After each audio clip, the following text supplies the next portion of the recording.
So, what I thought I'd talk about today is Putin's warning of a Maidan against Trump and the significance of it, because there are still ideologues and uh, fanatics, of the CIA, of the State Department, uh, making threats and making policy moves toward on the world. Uh, chief of which is the just come out today. This Bolton saying the U.S. should put troops in Taiwan. It's just, it's like, why would we? That's pretty provocative. It's like, do you want to start a war with China? Is that the intent? But yeah, I mean, on this threat, it is useful that Trump is somewhat of an outsider. He has his own security. He's not going to be dependent on just the Secret Service to provide his protection. And it's interesting to think about. Because it does provide a certain level of protection for the sort of policy shift that's going to happen. That is happening with Trump, and that's good. But certainly there will there's a these guys are going to pull out all the dirty tricks they can.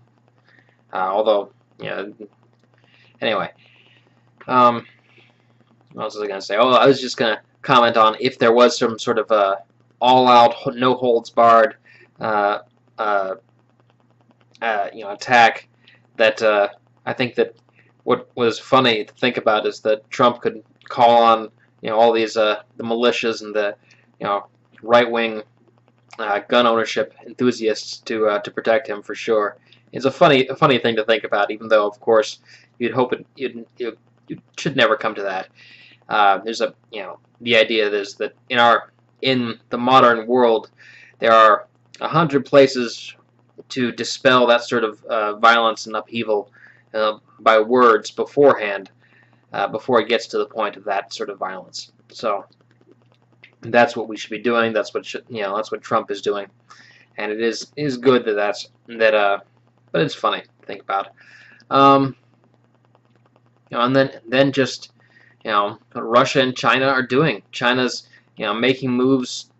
Speaking at the the Davos, as a European summit about the developing world, about giving about development, and using all these eloquent eloquent metaphors about the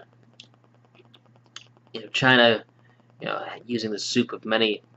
I forget what it is. I forget the metaphors.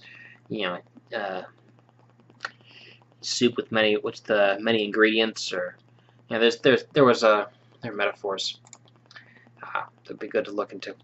But and then Russia reaching out to Moldova, and there's these nations are bridging the gaps in between where the European Union used to be and used to control and provide, well, not really provide support, but provide where they controlled, and they're finding a lot of disgruntlement with the old EU, NATO, and the old system, and that's gonna there's gonna be a lot of people, a lot of smaller nations that break and that move with them, especially in Asia. But then, as as this change takes place, there'll be a lot of kerfuffle in Europe, most likely.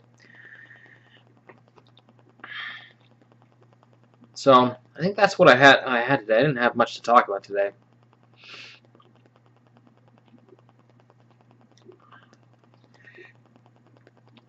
Giulio Tremonti has been invited to Trump's inauguration. Obviously, I think he's pretty sure he was a supporter of Glass-Steagall. If not, yeah. Anyway, or of Glass-Steagall in Europe. Japan restored 2 of its nuclear power plants. It's good to see that they're beginning to rebuild after the tragedy of the natural disaster that was Fukushima. And yeah, they should keep moving in that direction. I think they will. Yeah, just have to watch out for the Boltons and the other psychos in the world. Trump is lashing out on this on this report. You know, is funny too. There's a report in the London, or made by a British former MI5, and he just sort of says, like, this is part of the fake news. There's all these people coming out with fake news about Trump and about his intentions and about his his past and his presidency, or his potential presidency. I think that's important to to realize that he this establishment doesn't want him to move him, or doesn't want him to take office, and so yeah. Okay, that's what I had. I'm gonna close it off there and say see you tomorrow.